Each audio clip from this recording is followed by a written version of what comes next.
pay. We're gonna pay. We're gonna pay. We're gonna pay.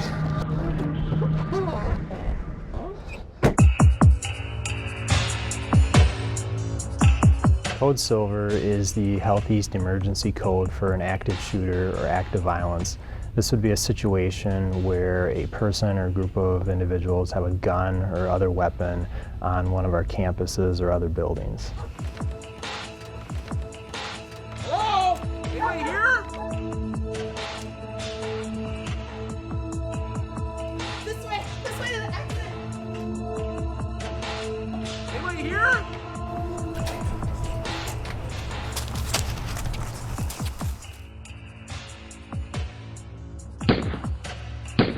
Active violence is relatively rare compared to other types of emergencies that we see in a care environment. However, just like we do drills for fire, for tornado, code red, code black, we also have to establish a level of readiness, a level of preparedness relative to violence, active violence. In a hospital setting, the run response may apply. This is Woodwinds ER. We have a man with a gun. If you're in the cafe, if you're in administration, if you're in a common area, depending on where the threat is at in the building, it may make the most sense at that time to run, to find a path of escape, to evacuate. To prepare for this type of response, get to know your unit. Talk to your coworkers. Attention personnel, code silver, code silver. Emergency department, code silver, code silver. If you are on your unit and you hear an overhead page for code silver, locking down and sheltering in place is your safest option for you, your patients, your peers, and visitors. In an inpatient unit, we have the ability to close, lock, and barricade more doors than in other areas. We also have an additional responsibility to keep our patients safe. The strategy of sheltering in place has the greatest potential for protecting both staff and patients on this type of unit. Where's the suspect? He went around there. That way. When the police arrive on scene in an act of violence, it's important to remember that the police are there to stop the violence first and foremost.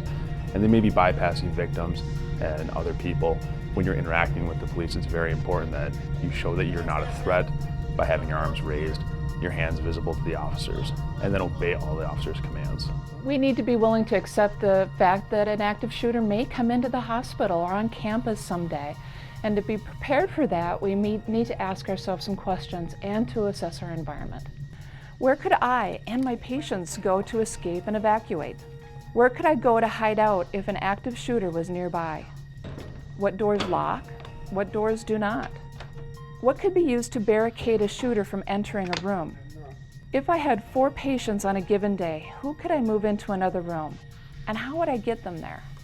So by assessing your environment on a frequent basis and asking yourself those questions, you will be more prepared for a code silver. These situations are fast and dynamic in nature. Whatever you can do to help yourself, please do. Leave the area immediately, shelter in place, and as a last resort, fight back.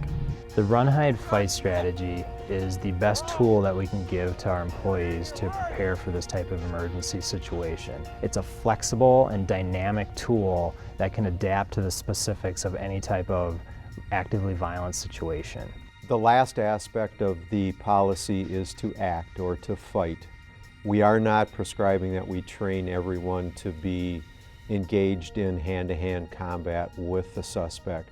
But what we are saying is be prepared, have a plan of action. Look around your surroundings. Is there something that you can improvise as a weapon? And just remember that if you're left in this scenario, you may be in the fight for your life, literally. So together, we can attain a very high level of preparedness for our patients, for the visitors, other community members that we serve, and for our team.